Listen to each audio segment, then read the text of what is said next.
তো আমি রিসেন্টলি একটা সিনেমা দেখলাম যেটার নাম হচ্ছে দ্য কিং টাইড এবং আমার মনে হলো যে এটা সত্যি খুবই আন্ডাররেটেড একটা সিনেমা। 2023 সালে মুক্তি পাওয়া এই সিনেমাটাতে আছে বেশ কিছু সোশ্যাল মেসেজ এবং কিছু ডার্ক রিয়ালিটি। তো আর সময় নষ্ট কিসের, শুরু করা যাক নাকি? হে গাইজ, আমি Arnab, welcome to my channel. আর এই ভিডিওতে আমি দ্য কিং টাইড সিনেমাটাকে নিয়ে ডিসকাস করব। সেই রাতে সেই আইল্যান্ডে এক বড় ঝড় এসেছে। একই সাথে মিসক্যারেজের কারণে গ্রেস তার নিজের বাচ্চাটাকে হারিয়েছে। তার হাজব্যান্ড ববি, যে হচ্ছে সেই স্থানের মেয়র, বাট চারপাশের পরিবেশ, একটা হালকা এম্বিয়েন্ট মিউজিক এবং কুল এক টাইপের কালার টোন, এই সব কিছু দিয়ে আমাদের বোঝানোর চেষ্টা হচ্ছে যে এই স্থানে কোনো কিছুই ভালো হচ্ছে না। তারা যে আইল্যান্ডে থাকে সেখানে বাড়িঘরও অনেক কম। একই সাথে ববির বাড়িতে রয়েছে গ্রেসের মা, অর্থাৎ তার শাশুড়ি, যার নাম হচ্ছে ফ্যায়। তিনি একজন ডিমেনশিয়া পেশেন্ট। ববি তার ভাইয়ের সাথে সাক্ষাৎ করে বউ, এবং তাদের আলোচনা শুনেই বুঝতে পারছি যে তারা খুব স্ট্রাগল করছে এই স্থানে। তাদের ডিপেন্ড করতে হয় সম্পূর্ণ মাছের উপরে। অন্যদিকে মেইনল্যান্ড থেকে বহু মানুষেরা মাছ নিয়ে চলে যাচ্ছে। মেইনল্যান্ড বলতে যেমনটা বললাম, তারা এরকম একটা রিমোট দ্বীপের মধ্যে থাকে, অল্প কয়েকজন মানুষ। বাইরের দুনিয়ার থেকে সম্পূর্ণ কানেকশন বিচ্ছিন্ন তাদের। এখন বাইরের দুনিয়া বলতে মেইনল্যান্ড, সেখান থেকে তো মানুষেরা বোটে করে আসে, জাহাজে করে আসে এবং মাছ ধরে নিয়ে চলে যায়, যার কারণে এই মানুষগুলোর অনেক সমস্যা হচ্ছে এবং এই মানুষগুলো সেই বাইরের মানুষদের সাথে কোনো কন্ট্যাক্ট রাখতে চায় না। তারা এরকম একা একাই খুশি। সো এরকমই ববি এবং বউ তারা আলোচনা করছিল এবং দূরে সমুদ্রের তীরে একটা বাচ্চার কান্নার আওয়াজ শোনা যাচ্ছিল। তারা তৎক্ষণাৎ সেখানে ছোটে।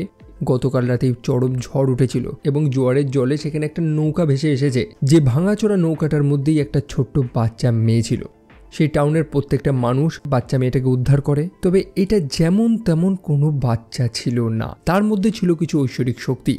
সেই বাচ্চাটাকে রেস্কিউ করার দরুন ববির শরীরে আঘাত লেগেছিল এবং সেই ছোট্ট বাচ্চাটার স্পর্শে সেই ক্ষত তৎক্ষণাৎ বুঝে যায় যেন সেটা সেখানে ছিলই না। এটা একটা মিরাকেল। মিরাকেল তো অবশ্যই। এই নির্জন দ্বীপে এরকম একটা ঘটনা খুবই বিরল, তাও এমন দিনে যে দিনে সেই দ্বীপেই একটা নতুন জীবনের সমাপ্তি ঘটেছে। এই তো গতকাল রাতেই গ্রেস মিসক্যারেজের কারণে তার নিজের বাচ্চাটাকে হারায় এবং পরের দিন সকালবেলায় সেই সমুদ্রের তীরে একটা সদ্যজাত শিশু ভেসে এসেছে। এটা কি কোনো বার্তা, কোনো ইঙ্গিত? যাই হোক, সেই ছোট্ট বাচ্চা মেয়েটাকে ববি দত্তক নেয়। যদিও ববি এবং গ্রেস তারা তাদের বাচ্চাটাকে হারিয়েছে, হয়তো সেই কারণেই সেই বাচ্চাটাকে তারা দত্তক নিয়েছে, কি জানি। সেই বাচ্চাটা সেই পরিবারে কতটা প্রভাব ফেলেছে সেটা তো জানি না, তবে সেই বাচ্চাটা যে বৃহৎ জোয়ারে ভেসে এসেছিল সেটা এই সম্পূর্ণ দ্বীপটাকে পরিবর্তন করে দেবে। ইয়েস, 10টা বছর তো কেটে গেছে। সেই ছোট্ট শিশুটা এখন অনেক বড় হয়ে গেছে। তার নাম হচ্ছে আয়লা, যদিও স্পেলিংটা হচ্ছে ISLA, তবে তাকে সবাই আয়লা আয়লা বলেই ডাকছে। তার মধ্যে যে ঐশ্বরিক শক্তিটা রয়েছে সেটা সবাই দেখেছে, যে সে মানুষদের শরীরের ক্ষত, মানুষদের অসুখগুলোকে ঠিক করে দিতে পারে। সে লিটারালি একটা গডেস। যে কাজটা ঈশ্বর করতে পারে সেটাই বাচ্চা মেয়েটা নিমেষের মধ্যে করে দিচ্ছে। আর সেই কারণেই তো প্রতিদিন এই আইল্যান্ডের বেশিরভাগ মানুষ লাইন দিয়ে দাঁড়িয়ে থাকে সেই মেয়েটার সাথে একবার সাক্ষাৎ করবে বলে, কারণ সেই মেয়েটার একবার স্পর্শ তার ধারে কাছে দাঁড়ালেও মানুষের শরীরটা একদম সুস্থ হয়ে যায়। এই যে গ্রেসের মাকে দেখেছিলাম, ফ্যায়, যে একজন ডিমেনশিয়া পেশেন্ট ছিল, সে একদম চাঙ্গা বর্তমানে। অন্যদিকে আইলার আঙ্কেল, অর্থাৎ ববির ভাই, যাকে একটু আগে দেখেছিলাম, বউ হচ্ছে এই টাউনের একজন ডক্টর। তবে বর্তমানে মানুষের তো চিকিৎসার প্রয়োজনই হচ্ছে না, এই ছোট্ট মেয়েটা তো সবার চিকিৎসা করে দিচ্ছে। ফলস্বরূপ বউ এখন কমপ্লিটলি জবলেস হয়ে পড়েছে। তার ক্লিনিকে বসে সে মাছি মারছে আর মদ খেয়ে সময় কাটাচ্ছে। একটা ডিপ্রেসড লাইফ হয়ে গেছে তার। সারা রাত সে এই দুঃখে মদ খায় এবং সকালবেলা আয়লার কাছে চলে যায় যে তার হ্যাংওভারটা কাটিয়ে দেয়। আয়লা তারপর সেই টাউনের একটা স্কুলেও ভর্তি হয়েছে। সেই স্কুলে বাচ্চাদের বেসিক্যালি মেইনল্যান্ডারদের ঘৃণা করা শেখানো হয়। মেইনল্যান্ডার অর্থাৎ বাইরের দুনিয়ার মানুষদের। তারা মনে করে যে বাইরের সবকিছু ধ্বংস হয়ে গেছে, বিষাক্ত হয়ে গেছে, তবে ঈশ্বর তাদের এই আইল্যান্ডটাকেই একদম ঠিক রেখে দিয়েছে। আয়লার আঙ্কেলের ছেলে, অর্থাৎ বউয়ের ছেলে, যার নাম হচ্ছে জুনিয়র, তাদের মধ্যে বেশ ভাব রয়েছে এবং তারা খুবই কিউরিয়াস যে সেই মেইনল্যান্ডারদের কেমন দেখতে। অ্যাকচুয়ালি তারা তো বাচ্চা, একটা দ্বীপের মধ্যে এই কটা মানুষ থাকে, মানুষদের মনে একটা কিউরিয়াসিটি থাকেই যে বাইরের মানুষদের কেমন দেখতে, তারা কেমনভাবে আছে, কি খাচ্ছে দাচ্ছে। এই মানুষগুলো এতটাই এলিনেট করে রেখেছে নিজেদের। জুনিয়র জানায় যে সে একবার একটা মেইনল্যান্ডারের আওয়াজ শুনেছিল রেডিওর মাধ্যমে, যদিও তার পিতা নাকি সেই রেডিওটাকেই বন্ধ করে দিয়েছে, কারণ সেগুলোর নাকি তাদের আর প্রয়োজন নেই। এটা এখনও আনক্লিয়ার যে এই মানুষগুলো কেন বাইরের মানুষদের মানে মেইনল্যান্ডারদের এতটা ঘৃণা করে। যদিও এই সিনেমা বাদেও বর্তমান দুনিয়াতেও আমরা এরকম ফিলোসফি লক্ষ্য করি, যেটাকে নিওলুডিজম বলা হয়, যে বহু মানুষ, বহু ট্রাইব বা বহু গোষ্ঠী এরকম রয়েছে যারা নিজেদের বর্তমান প্রযুক্তি বা মডার্ন সংস্কৃতি সব কিছুর থেকে একদম আলাদা করে আইসোলেট করে রাখতে পছন্দ করে। তো তারা তো সেখান থেকে বেরোবে। আয়লার চোখ পড়ে একটা মৌমাছির চাকের উপরে। যেমনটা আমরা জানি যে আয়লা কিন্তু বাকি 5টা বাচ্চাদের থেকে সম্পূর্ণ আলাদা। সেই মেয়েটা ইভেন সেই ছোট ছোট পতঙ্গগুলোর মধ্যে থাকা প্রাণটাকেও ফিল করতে পারছে, যেখানে তার কাছে এই জিনিসটা খুবই মজাদার। অন্যদিকে সেই মাছির জ্বালাতনে জুনিয়র ছটপট করছে। আয়লা বুঝতে পারে যে তার কারণেই এই মাছিগুলো অদ্ভুতভাবে রিয়্যাক্ট করছে এবং তারা জুনিয়রকে কামড়াচ্ছে। তখন আয়লা আচমকা নিজের হাতটা মুঠো করে নেয়। এই যেমন কয়েক সেকেন্ড আগে যখন আয়লা সব কিছু ফিল করছিল, এই মাছিদের প্রাণগুলোকে ফিল করছিল, যেন সে নিজের মধ্যেই ছিল না, তবে আচমকা হুশের সাথে দেখে যে তার কারণে জুনিয়রের অনেক সমস্যা হচ্ছে। সেই ভয়তে বা সেই নার্ভাসনেসের কারণে সে তার হাতটা মুঠো করে ফেলে, আর সেকেন্ডের মধ্যেই সেই চাকের প্রত্যেকটা মাছি মারা যায়। আয়লা যখন সেই মাছিগুলোকে ফিল করছিল বা হাতটা নিজের মুঠো করে, তখন ব্যাকগ্রাউন্ডে একটা ঢেউয়ের সিন দেখায় এবং সিনেমাতে এরকম সিনও কয়েকবার দেখাবে, যেটা ইন্ডিকেট করে যে একটা ঢেউ এই দ্বীপটাকে কতটা পরিবর্তন করে দিয়েছে। এই ঢেউতেই তো আয়লা এই দ্বীপে ভেসে এসেছে। আয়লা হাত মুঠো করে যেভাবে সম্পূর্ণ চাকের মাছিগুলোকে মেরে ফেলেছে, সেটাতেও আমাদের বোঝা উচিত যে একটা শক্তিশালী ঢেউ যথেষ্ট সবকিছু ধ্বংস করে দেওয়ার জন্য। যাই হোক, জুনিয়র এই দৃশ্যটা দেখে একটু নার্ভাস। আয়লার এই ক্ষমতাটা দেখে সে একটু ভীত। তবে আয়লা তাকে প্রমিস করতে বলে যে এই কথা যাতে সে কাউকে না বলে, এবং সে প্রমিস করে। রাতের বেলা সেই টাউনের মানুষগুলো লক্ষ্য করে যে দূরে যে নৌকাটা বা জাহাজটাকে দেখা যাচ্ছিল সেটা নিজেদের মতন চলে যায়। এটা হচ্ছে মেইনল্যান্ডের সেই জাহাজ, যারা সম্ভবত সেখানে মাছ ধরতেই এসেছিল। এই মানুষগুলো অ্যালার্ট থাকে যে মেইনল্যান্ড থেকে কেউ যেন এখানে না চলে আসে, এবং যদি চলে আসে তখন তাদেরকে কেমন রিয়্যাক্ট করতে হবে। তো সেখানে ছেলেরা ছেলেদের মতো নানান খেলা খেলছে। তবে ডায়লান নামক আরেকজন মানুষ ববিকে, অর্থাৎ আয়লার পিতাকে, একটা বেট লড়তে বলে। তাদের দুজনের মধ্যে ফাইট হবে। যদি ডায়লান জিতে যায় তাহলে আগামীকাল মাছ ধরতে যাওয়ার সময় তাদেরকে আয়লাকে নিয়ে যেতে হবে। এখন ববি তো জাস্ট আয়লার পিতা না, এই স্থানের মেয়র। তাদের অনেক নিয়ম ফলো করতে হয়। হ্যাঁ, তারা মাছ ধরতে যাওয়ার সময় আয়লাকে নিয়ে যায়। কেন নিয়ে যায় জানেন কি? যেমনটা বললাম, এই স্থানে মানুষদের মাছের উপরেই বেশি ভরসা করে থাকতে হয়। তবে যেহেতু ইন্ডাস্ট্রিয়াল ফিশিং, ওই মেনল্যান্ড থেকে মানুষেরা এসে মাছ ধরে নিয়ে যাচ্ছে, যার কারণে এই আইল্যান্ডে মানুষদের অনেক সমস্যা হচ্ছে। আয়লার শক্তির কারণে তারা বহু মাছকে অ্যাট্রাক্ট করতে পারছে এই সাইডে। তবে তাতেও বেশি দিন আর চলছে না। সেই কারণেই ডায়লান বলে যে আয়লাকে যাতে তাদের সাথে নিয়ে যাওয়া হয়, কারণ মাছের অনেক শর্টেজ পড়েছে। যাই হোক, সম্ভবত সে বেট লড়ে এবং হয়তো হেরেও গেছে, যার কারণেই তো ববির মুখে একগুচ্ছ ঘুষির দাগ আমরা দেখতে পারি। সে বাড়ি ফিরে এসেছে, যদিও সে কিন্তু খুবই হ্যাপি। একটা হ্যাপি ফ্যামিলি, যে পরিবারটাকে গল্পের শুরুতেই এত স্যাড দেখিয়েছিল, এখন তারা খুবই হ্যাপি আয়লার মতন এরকম একটা মেয়েকে পেয়ে। অন্যদিকে তার নিজেরই ভাই অর্থাৎ বউ, যে একজন ডাক্তার ছিল, সে তার কাজ হারিয়েছে। সে এখন একটা অ্যালকোহলিক, মদের ভরসায় থাকে। রাতের বেলা ববি চলে যায় আয়লার কাছে। আয়লা তো ঘুমাচ্ছে, তবে তার পাশে বসাতেই ববির মুখে যে ক্ষতচিহ্নগুলো ছিল, যে ক্ষতগুলো ছিল অ্যাকচুয়ালি, সেগুলো হিল হয়ে যায়। ববি তার মেয়েকে, যদিও তার নিজের মেয়ে তো না, সমুদ্রের ধারে কুড়িয়ে পাওয়া, এটা বললে ভুল হবে না, সেই আয়লাকে কতটা ভালোবাসে সেটা আমরা এখনো পর্যন্ত তো জানি না। তবে এইটুকুনি তো জানি যে তার শক্তির অপব্যবহারটা সবাই করছে। প্রত্যেকে আয়লাকে একটা মেয়ে বা একটা মানুষ কম, বরং রোগ বা ক্ষতের চিকিৎসা করার একটা যন্ত্র মনে করছে। এই তো সকালবেলাতেই বউ চলে যায় আয়লার কাছে তার নিজের হ্যাংওভারটা কাটানোর জন্য। এখন আয়লাকে তো কিছু করতে হয় না, সে জাস্ট বসে থাকে এবং একটা গল্পের বই পড়ে যায়, যে বইটা প্রথম পাবলিশ হয়েছিল ফ্রান্সে। এখন আয়লা জিজ্ঞেস করতে থাকে যে ফ্রান্স আবার কি, সেটা কি মেইনল্যান্ড? অবশ্যই তার মনে তো কিউরিসিটি থাকবেই। তবে তার এই প্রশ্নটাকে ইগনোর করে দেওয়া হয়।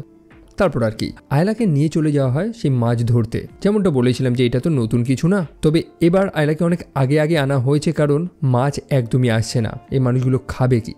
তবে যেখানে আয়লা রয়েছে, তার মিরাকেল, তার জাদু, ততদিন আর সেই মানুষগুলোর কোনো ক্ষতি নেই। অন্তত খাদ্যের অভাব তো হবে না। তাদের মাছ ধরতে যেতে হবে না, বরং স্বয়ং মাছ সেখানে চলে আসবে। তবে একটু আগে যে আপনাদের বলেছিলাম, আয়লার এই শক্তিটা অন্যান্য মানুষদের কাছে জাস্ট একটা যন্ত্রের মতো, যেটাকে ব্যবহার করে আপনি কোনো না কোনো সুবিধা বা কোনো না কোনো বিনোদন নেবেন। এখন বিনোদন বলতে ছোট ছোট বাচ্চাগুলো মিলে তারা এক টাইপের খেলা খেলছিল। সেই আইল্যান্ডে কিছু বিষাক্ত বেরিস রয়েছে, কিছু ফল, যেগুলো খেলে মোটামুটি কয়েক মিনিটের মধ্যে মৃত্যু তো আপনার অনিবার্য। তো সেরকমই একটা বেরিস সেই বাচ্চাগুলো খায় এবং মরে যাওয়ার আগে তাদেরকে আয়লার কাছে নিয়ে যাওয়া হয় এবং আয়লা তাদেরকে বাঁচিয়ে দেয়, সুস্থ করে দেয়। এরকম খেলা তারা আগেও খেলেছে। সো এই খেলাটাই এই বাচ্চাগুলো আবার খেলছে। সেখানে ফিলিপ নামক একটা বাচ্চা ছেলে ছিল, যে সাহস করে সেই ফলগুলো খায়, আর কিছুক্ষণ পরেই সেটার এফেক্ট দেওয়া শুরু করে। ছেলেটা পেটে বুকে যন্ত্রণা অনুভব করছে। তবে তারা যখন আয়লার কাছে গিয়ে পৌঁছায়, তারা বুঝতে পারে যে সেই মেয়েটা তো বাড়িতে নেই।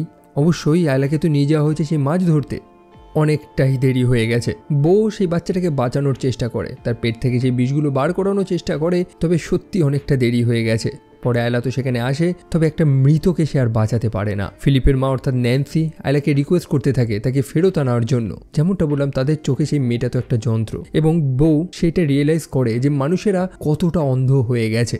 তারপরে আয়লা ঘরের মধ্যে বসে তার হোমওয়ার্ক করছে। সে খুবই স্যাড যে সে তার নিজের এক বন্ধুকে হারিয়েছে, ফিলিপকে হারিয়েছে। এবং পিছনে আয়লার মা অর্থাৎ গ্রেস রান্না করছিল। সে সবজি কাটছে এবং ছুরিতে তার আঙ্গুলটা কেটে যায়। তবে এবার কিছু আনইউজুয়াল ঘটে, তার হাত থেকে রক্ত বেরোচ্ছে। তার ক্ষতটা কিন্তু এবার ঠিক হয়নি। আয়লার কি শক্তি কাজ করছে না, সে ম্যাজিক কি আর নেই, সেটাকেই কনফার্ম করার জন্য ববি নিজের হাতটা ছুরি দিয়ে একবার কাটে এবং দেখে যে না, সেই ক্ষত কিন্তু বোঝে না। আয়লার হয়তো আর শক্তি কাজ করছে না। এখন মা বাবা হিসাবে তারা মেনে নিলেও গ্রামের লোককে তারা কিভাবে মেনে নেবে, কারণ গোটা গ্রামে আয়লা তো জাস্ট তাদের অক্সিজেন প্রদান করা যন্ত্র। ববি তারপর সবাইকে একত্রিত করে এবং সত্য কথাটা জানা। সেটাও জানা যে তার ভাই অর্থাৎ বউ তার ক্লিনিকটাকে রিওপেন করবে, মানে সে আবার নতুন করে ডাক্তারি করবে। সবাই বলছে যে কেন, এই 9-10 বছর ধরে তো বউকে আমাদের প্রয়োজন হয়নি, আয়লাই তো সব কিছু করতো, এখন কেন? এখন ববি বলছে যে আয়লা একটু এক্সস্টেড হয়ে গেছে, তার একটু বিশ্রাম প্রয়োজন। তবে অন্য মানুষেরা সেটা মেনে নিতে পারছে না। তারা বুঝতে পেরেছে যে আয়লার শক্তি কাজ করছে না, তা সত্ত্বেও তারা আয়লাকে ভিজিট করতে যায়, তার সাথে সাক্ষাৎ করতে যায়। এখন ববি এটা করতে দেবে না। এইটা নিয়ে বাকি লোকেদের সাথে তাদের অনেক মতবিরোধ লাগে। ববি কয়েকবার এরকম কথা বলারও চেষ্টা করে যে সে তো আয়লার পিতা, সে ডিসাইড করবে যে সে মেয়েটা কি করবে না করবে। তখন অন্যান্য মানুষরা বলতে থাকে যে তুমি তো পিতা, তাই বলে কি তুমি সুবিধা ভোগ করোনি? তার শক্তি দিয়ে সুবিধা তো তারাও ভোগ করেছে। ইভেন তার পরিবারে যে এত ক্ষমতা, সবাই যে তাদেরকে সম্মান করছে সেই মেয়েটার জন্যই তো। অনেকে তো এরকমও ক্লেম করে বসে যে ববি এবং তার স্ত্রী গ্রেসের নাকি বয়স সেভাবে বাড়েনি আয়লা আসার পর থেকে। তো মোটমাট সুবিধা সবাই নিয়েছে। তবে এখন গ্রামের লোকের আয়লার সাথে সাক্ষাৎ করবে কি করবে না, এটা কিসের উপরে নির্ভর করবে? এটা ভোটিং এর উপরে নির্ভর করবে, যে কে কে চায় যে আয়লা একটু ব্রেক নিক বা কে কে চায় যে আয়লা আবার সবার সাথে ভিজিট করুক। দেখুন, এই ভোট করার কথাটা কিন্তু অন্য মানুষগুলো বলেনি। ববি এই স্থানের মেয়র, সে যেটা বলবে প্রত্যেকে সেটাই শুনবে এবং সেটাই হতো। কিন্তু ববির নিজেরই শাশুড়ি অর্থাৎ ফে, সে ভোটিং এর টপিকটা তোলে যে এরকম একটা ইম্পর্টেন্ট সিচুয়েশনে আমরা ভোটিং করব। এখন এই স্থানে এই মহিলার একটা বড় গুরুত্ব রয়েছে, যেহেতু সে আয়লার গ্র্যান্ড মাদার, সেই কারণে এই টাউনে সে বেশ কিছুটা ক্ষমতা এবং সম্মান পায়। একই সাথে অন্যান্য মানুষদের সাথে সাক্ষাৎ করার ব্যবস্থা সেই করিয়ে দেয়। সো আমরা বলতে পারি যে সেই মানুষটা নিজ স্বার্থে অন্যান্য মানুষগুলোর সঙ্গ নিয়েছে। পরের দিন প্রত্যেকে আবার লাইন দিয়ে চলে আসে আয়লার সাথে সাক্ষাৎ করবে বলে। যেমনটা একটু আগে বলেছিলাম, আয়লা জাস্ট তাদের কাছে একটা যন্ত্র না, বরং মিরাকেল প্রদান করা একটা ঈশ্বর, এমনটাই তো তারা মনে করে। সেই কারণেই তো তারা আয়লার সাথে সাক্ষাৎ করার পরে জাস্ট একটাই কথা বলে যে মেনি থ্যাঙ্কস টু আয়লা। ওই এক টাইপের কাল্ট হয় না, ধর্মীয় সংগঠন যাদের একটা স্লোগান থাকে, এরকমই এখানে একটা কাল্ট তৈরি হয়েছে।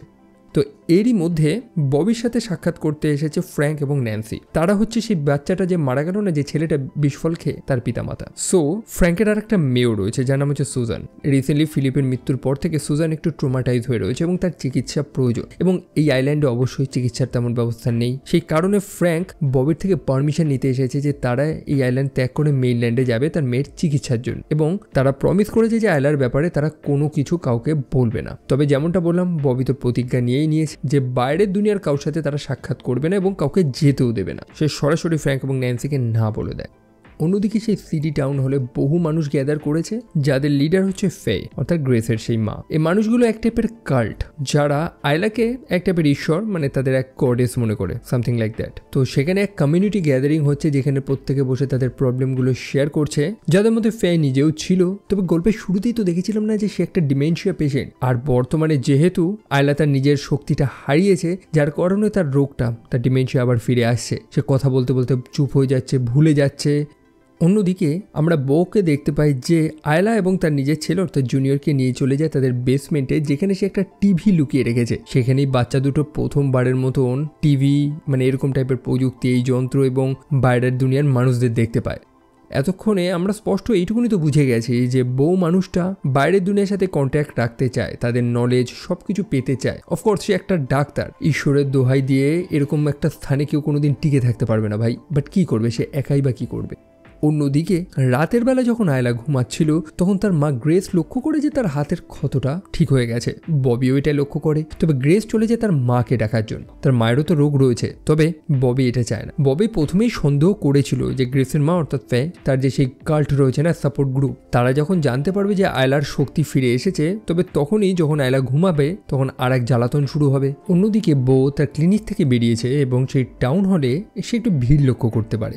সে লক্ষ্য করে যে এত রাতে সেই মানুষগুলো এখনো সেখানে রয়েছে। সে জানে সেই মানুষগুলো কেন সেখানে রয়েছে। এরা একটা কাল্ট, যারা মনে করে যে আয়লা নামক মেয়েটা কোনো একটা উদ্দেশ্য নিয়েই এই আইল্যান্ডে এসেছে। মোটামুটি 10টা বছর তো কেটে গেছে যখন এই মেয়েটা প্রথমবার এই আইল্যান্ডে এসেছিল একটা সদ্যজাত শিশুর রূপে, এবং তার আগেও তো মানুষগুলো এখানে বসবাস করতো। তবে এই 10টা বছরে যেন এই মানুষগুলো সবকিছু ভুলেই গেছে, তারা সেই বাচ্চা মেয়েটারের উপরেই বেশি ডিপেন্ডেন্ট হয়ে রয়েছে। এই জিনিসটাকেই বউ পছন্দ করছে না, যে তারা আগেও তো থাকতো, তারা আগেও তো একটা প্রাউড একটা গর্বিত আইল্যান্ডার ছিল, এখন তারা এরকম কেন? ইভেন বহু মানুষদের মনে তো হিংসাও আমরা দেখতে পারি। সেখানে আরেকজন মানুষ ছিল, সে তো বলতেই যাচ্ছিল যে সেই 10 বছর আগে সে নৌকা থেকে সদ্যজাত শিশুটাকে নাকি সে বাঁচাতে যাচ্ছিল। আজকে যদি সে বাঁচাতো তাহলে আয়লার পিতা হয়তো সে হতো। যাই হোক, বউ তো গিয়ে সেখানে তাদের অনেক স্পষ্ট কথা শোনায়, যেটা নিয়ে তার সাথে অনেক কথা কাটাকাটিও হয়, তাকে সেখান থেকে বার করে দেওয়া হয় এবং তারপর বউ চলে যায় ফ্র্যাঙ্কের কাছে। মনে আছে তো, ফ্র্যাঙ্ক এবং তার স্ত্রী ন্যান্সি স্থান ত্যাগ করে পালানোর প্ল্যান করছিল এবং তাদের বাড়িতে গিয়ে বউ সেটাই দেখে যে তারা লুকিয়ে একটা নৌকা বানাচ্ছে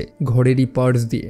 ফ্র্যাঙ্ক তো প্রথমে ভয় পেয়ে গেছিল যে এই সত্যটা বউ তো জানতে পেরে গেছে, এখন কি হবে। তবে পরে বউ জানায় যে তাদের ভয় পেয়ে লাভ নেই, বরং বউ তাদের সাথে এই নৌকায় করেই পালাতে চায় এবং নৌকাতে দুজনের সিট আছে। বউ যদি চায় তো তার নিজের ছেলে অর্থাৎ জুনিয়রকে নিয়ে তারা একত্রে স্থান ত্যাগ করে পালাবে।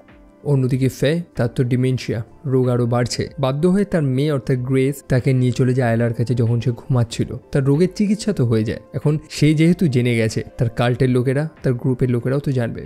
অন্যদিকে গ্রামে আবার মাছের সমস্যা হয়েছে এবং শীতের সময় আসছে। তারা যদি আগের থেকে খাবার মজুত না করে তাহলে শীতকালে সবাই না খেতে পেয়ে মারা যাবে।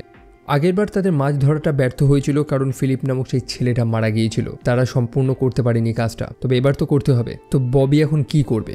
তার মেয়ে জেগে থাকা অবস্থায় তার নিজের শক্তিটা ব্যবহার করতে পারছে না। আমরা লক্ষ্য করেছি যে আয়লা যখন ঘুমাচ্ছে তখনই তার শক্তিটা অ্যাক্টিভ। সেই কারণে ফে এবং গ্রেস তারা দুজনেই সাজেস্ট করে যে আয়লাকে ঘুমের ওষুধ দেবে।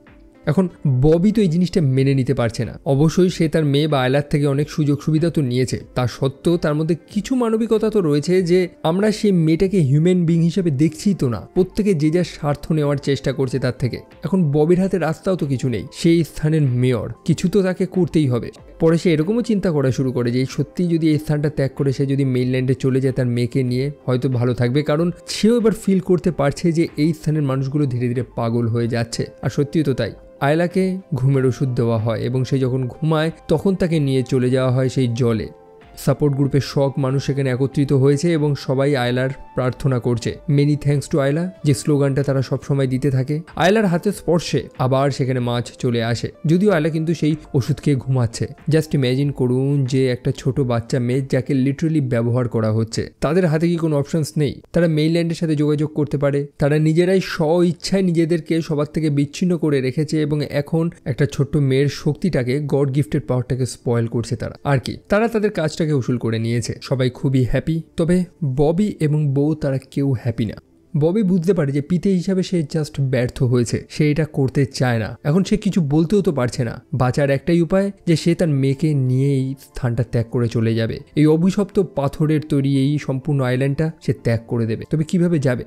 বউ তাকে উপদেশ দেয় যে ফ্র্যাঙ্ক এবং তার স্ত্রী তাদের মেয়েকে নিয়ে আজকে রাতেই এই আইল্যান্ড ত্যাগ করে বেরোবে। ববি যদি সত্যি এই স্থান ত্যাগ করতে চায় বা আয়লাকে যদি বাঁচাতে চায় তাহলে আজ রাতেই তাকে নিয়ে সেই স্থানে চলে যাক, তারা একত্রে পালাক।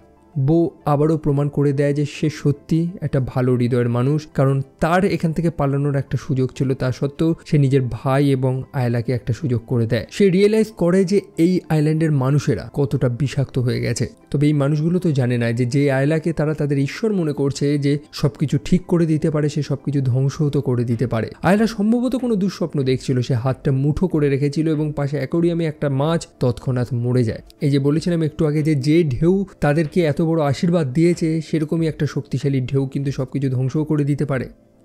রাতের বেলা বউ ঘরে ফিরে আসে, মানে তার ক্লিনিকে ফিরে আসে। তবে সেখানে সে ফেয়াকে দেখতে পায়। তাকে দেখে একটু শখ যে এই মানুষটা তো এখানে থাকে না, কি করতে এসেছে। আসলে ফেয়া শুনতে পেয়ে গেছে যে বউ এবং ববি কি আলোচনা করছিল। তারা যে প্ল্যান করেছে আয়লাকে এই স্থান থেকে অন্য স্থানে নিয়ে যাবে, অর্থাৎ মেইল্যান্ডে নিয়ে যাবে, যেটা ফেয়া হতে দিতে চায় না। বউ বারবার করে বলে যে প্রত্যেকটা মানুষ তার নিজেদের স্বার্থের জন্য সেই মেয়েটাকে বারবার বিষ দিতে পারে না। বিষ বলতে এই প্রত্যেকটা মানুষ তাদের ভয়টাকে ওভারকাম করার জন্য সেই মেয়েটাকে বারবার ঘুমের ওষুধ তো দিতে পারে না। তবে ফেয়া জানে যে সে তার আগের অবস্থায় যেতে চায় না, সে তো ডিমেনশিয়া পেশে। বউ বারবার করে বলে যে ফেয়ার কোনো চিন্তা নেই, সে যেমনই থাকুক বউ তার দেখাশোনা করবে। তবে তার কথা কে শোনে? এই মানুষগুলো যে এক অন্য জগতে রয়েছে। যেমনটা জানি বউ অ্যালকোহলিক, সে রাতের বেলাটা মদ খায় এবং ফেয়া তার মদের মধ্যে সেই বিষাক্ত বেরিসটা মিশিয়ে রেখেছিল, যে বিষক্রিয়াতেই বউ মারা যায়। শুধু সেটুকুনি না, ফেয়া তারপর তার দলের লোকজনদের সাহায্য নিয়ে, অর্থাৎ ডিলিয়ানের সাহায্য নিয়ে বউয়ের সম্পূর্ণ ক্লিনিকটাতে আগুন লাগিয়ে দেয়, অর্থাৎ যেটা দেখে মনে হবে যে সম্ভবত সেই আগুনেই জ্বলে বউ মারা গিয়েছে। তবে সেই রাতে ফ্র্যাঙ্ক এবং তার পরিবার, তাদের তো পালানোর কথা ছিল। সেই দূরে অত আগুন দেখে তারা প্রপার একটা ডিস্ট্রাকশন পেয়ে যায়। তারা বুঝতে পারে যে মানুষেরা এখন ব্যস্ত রয়েছে, এটা বেস্ট সময় যে তারা পালাবে, এবং তারা পালায়। তবে ববি তার মেয়েকে সেখানে আনার আগেই পরের দিন সবকিছু শান্ত। একটা ঝড় চলে গেছে গতকাল রাতে। তবে দূরে তারা এক টাইপের পুলিশ বোট লক্ষ্য করতে পারে। মানুষের ঘন্টা তো বাজায়, প্রত্যেকে অ্যালার্ট তো হয়ে যায়। সেই বোটটা সরাসরি তাদের সেই আইল্যান্ডে এসে থামে। ববি এবং ডিলিয়ান তারা চলে যায় সেই বোটে থাকা মানুষটার সাথে সাক্ষাৎ করতে। ডিলিয়ান সাথে একটা বন্দুকও রেখেছে। সেই বোটের মধ্যে রয়েছে একজন সোশ্যাল সার্ভিস এজেন্ট এমিলি এবং সাথে একজন পুলিশ। তাদের কাছে নাকি খবর এসেছে যে এই স্থানে একটা বাচ্চা, যার নাম হচ্ছে আয়লা, তার উপর অত্যাচার হচ্ছে। যেমনটা জানি যে বাইরের দেশে এরকম বহু সোশ্যাল এজেন্টস রয়েছে যারা এরকম ডোমেস্টিক অ্যাফেয়ার্সগুলোর উপর নজর রাখে, যে ঘরোয়া বাচ্চাদের অ্যাবিউজ করা হচ্ছে নাকি, তাদের কোনো সমস্যা ক্রিয়েট হচ্ছে নাকি, তাদের মা বাবারা তাদেরকে ঠিক মতন রাখছে নাকি। সো এই মানুষগুলোর কাছে এরকম একটা রিপোর্ট এসেছে। কে রিপোর্ট করেছে? অবভিয়াসলি গতকাল রাতেই তো ফ্র্যাঙ্ক এবং তার স্ত্রী এই স্থান ত্যাগ করে চলে গেছিল। তারাই আয়লার ব্যাপারটা হয়তো জানিয়েছে এবং এই মানুষগুলো সরাসরি এখানে এসেছে আয়লার সাথে দেখা করবে। এখন ববি তো তার পিতার সাথে কথা বলে তো আর হবে না, তারা সরাসরি বাচ্চার সাথে কথা বলবে, তার মুখ থেকে শুনতে চায় যে সে কেমন আছে। এখন ববির হাতে কোনো রাস্তা নেই। সেই এজেন্টের সাথে একজন পুলিশও রয়েছে। তারা যায় এবং আয়লার সাথে সাক্ষাৎ করে সেই এজেন্ট, যার নাম হচ্ছে এমিলি। অন্যদিকে সেই টাউনের বহু মানুষ সেই স্থানে একত্রিত হয়েছে। তারা সেই এজেন্ট এবং পুলিশটার উপরে সন্দেহ নজরে দেখছে। যেমনটা জানি যে এরা কিন্তু মেইনল্যান্ডারদের পছন্দ করে না। অন্যদিকে সেই যে পুলিশটা, সে মানুষদের বহুবার ওয়ার্নিং দিয়েছে যে এই স্থানটা ত্যাগ করে চলে যেতে, এই জায়গাটাকে খালি রাখতে, এই মানুষগুলোর এখানে প্রয়োজন নেই। তবে এই মানুষগুলো কি শুনবে? একদমই তো না। তারা যেমন তেমন তো না, বরং তাদের সেভিয়ার আয়লার সাথে সাক্ষাৎ করতে এসেছে এই মানুষগুলো। তো যাই হোক, এমিলি আয়লাকে নানান প্রশ্ন তো করে যে তার মা বাবার মধ্যে সম্পর্ক কেমন, তাদের মধ্যে কি ঝগড়া হয়, আয়লাকে তারা কিভাবে রেখেছে, সবকিছু। তো আলোচনা শেষে এমিলি যখন সেখান থেকে বেরোচ্ছিল তখন আয়লা তাকে বলে যে তুমি একটা কথা বলতে তো ভুলে গেছো, সেটা হচ্ছে মেনি থ্যাঙ্কস টু আয়লা। তাই তো না, এই টাউনের প্রত্যেকটা মানুষই তো আয়লাকে এইটাই বলে। আর এই কথাটা শুনে এমিলির মনে একটু সন্দেহ হয়। অন্যদিকে বউ, যে গতকাল রাতে মরে গেছে, তার ছেলেটা চুপচাপ সেই পুলিশ বোটে গিয়ে রেডিওর মাধ্যমে তাদের কন্ট্রোল রুমের সাথে কন্ট্যাক্ট করে এবং আরো কিছু মানুষদের এখানে পাঠাতে বলে। শুধু তাই না, সেই বোটের মধ্যে থাকা একটা পুলিশের বন্দুকও সে নিয়ে চলে এসেছে। দেখুন, জুনিয়র সে কিন্তু জানে যে তার পিতা নির্দোষ। এই স্থানের মানুষেরা যে কতটা পাগল হয়ে গেছে এবং তারাই যে তার পিতার এগেনস্টে চলে গেছিল, হয়তো তার পিতার মৃত্যুর পিছনে তাদেরই হাত রয়েছে, সেটা সে জানে। যাই হোক, সেই সোশ্যাল সার্ভিস এজেন্ট এমিলি সে সেই স্থান থেকে তো বেরোবে। তবে আয়লার সেই কথাটা তার মনে আরো সন্দেহ তৈরি করে এবং সে আয়লা এবং তার পরিবারের সাথে আলাদাভাবে কথা বলতে চায়, এই গ্রাম থেকে দূরে। অবশ্যই তাদের কাস্টাডিতে নিয়ে গিয়ে প্রশ্ন করবে সে। তবে গ্রামের মানুষগুলো তো এটা হতে দেবে না। বিশেষ করে ডিলিয়ান নামক সেই মানুষটা সে অনেকক্ষণ ধরে সাসপিশিয়াস ছিল। সে তার বন্দুকটা বার করে এবং সেই পুলিশটাও বন্দুকটা বার করে। এখন গ্রামের মেয়র অর্থাৎ ববি তাদেরকে শান্ত করার চেষ্টা করে। তবে হিট মোমেন্ট, সেই টাউনের মানুষগুলো সেই এজেন্টকে ধরার চেষ্টা করে এবং সেই পুলিশটা গুলি চালিয়ে দেয়, যে গুলিটা ভুলবশত ববির গায়ে লাগে। ডিলিয়ান তো সেই পুলিশটাকে গুলি মেরে হত্যা করে দেয়। তবে ববি সে তো আহত।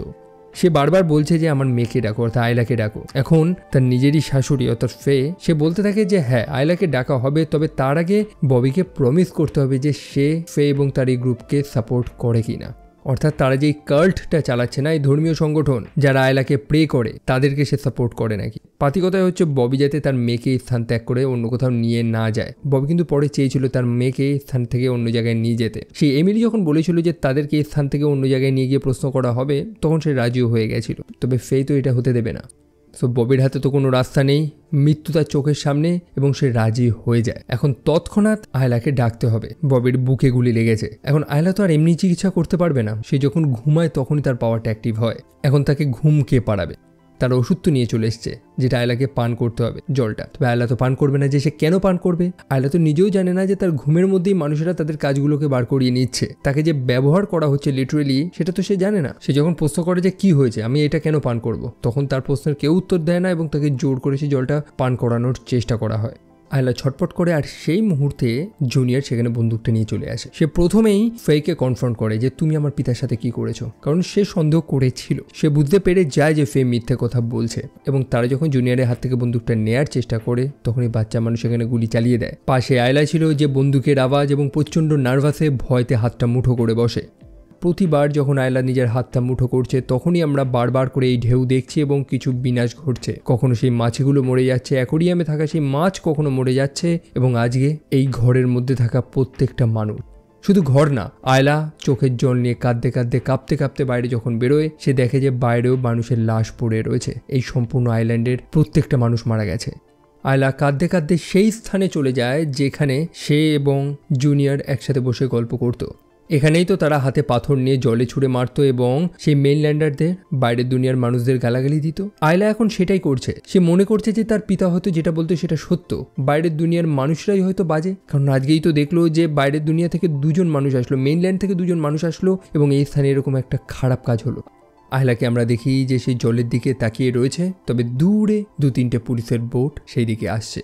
যেমনটা দেখেছিলাম যে জুনিয়র সেই রেডিওর মাধ্যমে মানুষদের সাথে কন্ট্যাক্ট করে নিয়েছিল। তবে এরপর কি হবে সেটা আপনাকে জাস্ট অনুমান করে নিতে হবে, কারণ স্টোরি আপাতত এইটুকুই। তবে গল্পে যে মেসেজটাকে কনভে করা হয়েছে সেটা আশা করি আপনারা বুঝেছেন। এটি স্টিল এ মিস্ট্রি, মানে এখনও পর্যন্ত এই কারণটা আমাদের স্পেসিফিকভাবে বলা হয়নি যে কেন এখানকার মানুষেরা বা কেন ববি এবং তার পূর্বপুরুষেরা মেইনল্যান্ডারদের ঘৃণা করতো। এখানে মেইনল্যান্ডার বা বাইরের দুনিয়ার মানুষ বলতে ফ্রেঞ্চদের বলা হয়েছে। এখন ফ্রেঞ্চরা তো বাইরের বহু স্থানে গিয়ে কলোনাইজ করেছে, যার কারণে হয়তো বহু মানুষ এই ফ্রেঞ্চদের ঘৃণাও করতো। এরকম প্রচুর গল্পও রয়েছে। সো এরকম একটা কারণ হতে পারে যেটা আমার ব্যক্তিগতভাবে মনে হয়েছে। বাট এটাও তো সত্যি যে এই সম্পূর্ণ আইল্যান্ডটা হচ্ছে ডুমড, এদের বিনাশ ঘটতোই আগে না পরে। হয়তো ঈশ্বর তাদের দিকে তাকিয়েছিল, হয়তো একটা সেকেন্ড চান্স দিয়েছিল, তবে এই মানুষগুলো সেই সোনার মুরগিটার পেট চিরে একবারে ডিমগুলো নেওয়ার চেষ্টা করে। লোভী। যদি ববির কথায় আসি, যে আয়লার পিতা ছিল সেও তো নিজের মেয়েটাকেই ব্যবহার করেছে। যদি প্রথম থেকেই সে সেই ভিজিটেশনগুলোকে নিষিদ্ধ করে দিত যাতে গ্রামের মানুষেরা তার মেয়ের সাথে সাক্ষাৎ না করতে পারে বা সব কিছু, তাহলে তো এটা হতো না। এবং অলসো আমাদের এটাও মাথায় রাখতে হবে যে প্রথম যখন গ্রেস তার নিজের বাচ্চাটাকে হারায় সেই মিসক্যারেজের কারণেই, তখনই কিন্তু একটা বড় ঢেউতে সেই জোয়ারে আয়লা ভেসে এসেছিল এখানে। সো একজনের শেষ করে আরেকজনের শুরু হয়েছে। সিনেমাতে বহুবার এরকম ঢেউয়ের সিন দেখিয়েছে যেটা লিটারালি এক টাইপের মেটাফর, যে কিভাবে একটা ঢেউ এই সম্পূর্ণ আইল্যান্ডের মানুষের লাইফস্টাইল, তাদের জীবনটাকেই চেঞ্জ করে দেবে। বাকি এই 10টা বছর কিভাবে সবকিছু চেঞ্জ হয়ে গেছে, এবং যে ঢেউতে চেঞ্জ হয়েছে সেই ঢেউই কিন্তু সবকিছু কেড়ে নিয়েছে। এই স্থানের খারাপ আবহাওয়া, বাজে কন্ডিশন, একদম বসবাসের যোগ্য না, এই মানুষগুলোকে একদম পাগল বানিয়ে দিয়েছিল। মানুষগুলো খুঁজছিল এমন কিছুর উপরে বিলিভ করার যাতে তাদের ফেথটা, তাদের বিশ্বাসটা আরও স্ট্রং হয়ে যায়, এবং তখনই আয়লা সেখানে চলে আসে এবং এখান থেকে একটা কুসংস্কার তৈরি হয়, একটা আলাদাভাবে কাল্ট তৈরি হয়, একটা সংগঠন তৈরি হয়। আয়লার আবির্ভাবটাকে মানুষেরা নিজেদের মতন করে ইন্টারপ্রেট করতে থাকে এবং অবশেষে নিয়তি তার খেলাটা দেখিয়েই দেয়। আপনাদের কি মনে হয়, আপনারা কি বুঝলেন? হয়তো অনেক কিছুই আছে যেগুলো হয়তো আমি বলে বোঝাতে পারিনি, যেগুলো আপনাদের মনে হয়েছে সেগুলো ডেফিনেটলি কমেন্ট সেকশনে লিখবেন যাতে আমিও জানতে পারি এবং বাকি মানুষরাও জানতে পারে। স্টোরি হিসাবে কিং টাইগ সিনেমাটা আমার ভালো লেগেছে। একটা ডিসেন্ট থ্রিলার সিনেমা, আনপ্রেডিক্টেবল। তবে প্রেডিক্টেবল তো সেই মানুষগুলো যারা আমার ভিডিও দেখেও লাইক করে না এবং সাবস্ক্রাইব একদমই করে না। আর কি, মানুষের দুঃখ মেটানোর জন্য আয়লা ছিল, তবে আমার দুঃখ মেটানোর জন্য আপনারা আছেন। ভিডিওটা ভালো লাগলে লাইক করতে পারেন, চাইলে চ্যানেলটা সাবস্ক্রাইব করতে পারেন, এবং আমার সোশ্যাল সাইটসগুলো লাইক আমার ফেসবুক, ইনস্টা এবং আমার হোয়াটসঅ্যাপ চ্যানেল, সেই প্রত্যেকটা লিঙ্ক কিন্তু ডেসক্রিপশনে রয়েছে, ফলো করতে একদমই ভুলবেন না। তাও দেখা হচ্ছে সেখানে। টিল দেন ভালো থাকবেন, সাবধানে থাকবেন, টেক কেয়ার অ্যান্ড বাই।